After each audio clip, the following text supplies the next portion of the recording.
As an author, Michael Crichton is an interesting case study. He is often associated with science fiction, yet many of his works are in other areas such as medicine, politics, history, etc. It's probably better to characterize much of his work as modern thrillers. He'll take some topic of interest, research it, and then create a perilous yet often plausible what if scenario to write about. His stories will often incorporate interesting and thoughtful expositions of the topic in question. However, he never goes too deep into it. The information is just enough to convince the reader that the postulated scenario is believable, and then he proceeds to craft a drama or thriller around it. His narrative style is quite visual, especially the later works, in a way that often reminds me of a movie script. And I've often wondered if he does this intentionally in order to promote adaptation to film. If so, it has worked as most of his novels have made it to the screen, and he eventually was able to get involved in the production of both film and TV adaptations.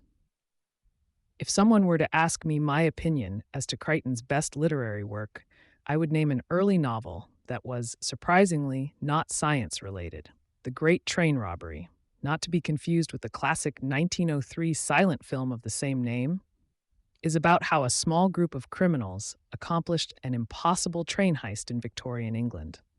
I myself was surprised when I first ran across this work of his, and I think any Crichton fan should read it. A movie was made from the book in 1979 that accurately portrayed the storyline, but what makes the book so enjoyable is all the characteristic commentary that he interjects regarding what life was like in London in the 19th century. Having done extensive research, the book is not only entertaining, but colorfully enriching. Michael Crichton passed away a few years ago in November 2008. I thought it would be nice to dedicate an entry here to record the books of his that I've read with a short description of the most poignant aspect of each one. These represent only the novels, as they contain so much more than what eventually gets to the theaters.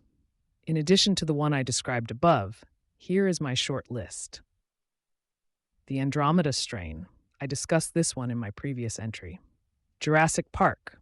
Although the main concept was cloning of ancient DNA, what many do not know is that the book weaves in a strong connection with chaos theory. This is only hinted at in the film via the mathematician Ian Malcolm. There's even a fractal construction at the start of each chapter that is thrown in to symbolize the progression of complexity in the story. Sphere. This is an odd little story that involves mysterious mental capacities encountered in a deep sea lab while studying a mysterious sunken spacecraft. Not one of his best works. I was surprised to see it later turned into a film with some big-name stars in it. I think he was channeling Forbidden Planet a bit, making a connection between the deep sea and the depths of the human subconscious.